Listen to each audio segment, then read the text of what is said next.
Face à la recrudescence du trafic illicite de migrants et la traite des personnes en Afrique et dans le monde qui s'élève à plus de 50 000 victimes détectées et signalées par 148 pays,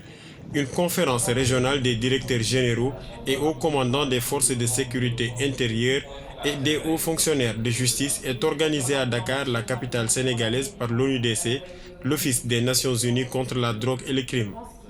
Cette rencontre vise à aborder les avancées notées en matière de lutte contre la traite des personnes et le trafic illicite des migrants en Afrique. Donc l'objectif de la rencontre, c'était de discuter justement de l'état actuel du trafic de migrants, de l'état actuel de l'avancement de la lutte contre le trafic de migrants et la traite des personnes, et faire l'état des lieux également des avancements qu'on a eu à noter donc, dans le cadre de cette lutte. En Afrique de l'Ouest, plusieurs pays ont mis en place des comités nationaux de coordination des activités de lutte contre la traite des personnes et des initiatives dans le domaine du renforcement des capacités et de la sensibilisation contre le trafic illicite de migrants. Récemment, on a mis en place le comité national de lutte contre la traite des personnes, qui a son ancrage à la primature et qui coordonne toutes les actions de lutte contre la traite des personnes. Un mécanisme de référencement également aussi a été adopté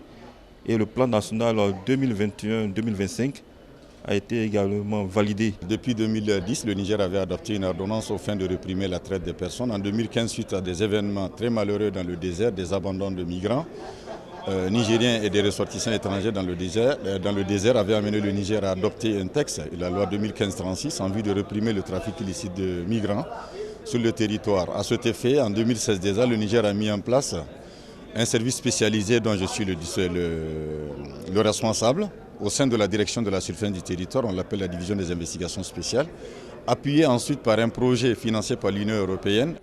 Selon le dernier rapport 2015-2020 de l'ONUDC, peu de pays prévoient des mesures de protection des migrants. En 2015, 19 des 26 États d'Afrique de l'Ouest et du Centre avaient signé et ratifié le protocole relatif à la lutte contre le trafic illicite de migrants. Cependant, seul le Niger avait transposé des dispositions en droit interne avec l'adoption en mai 2015 d'une loi spécifique sur le trafic illicite de migrants.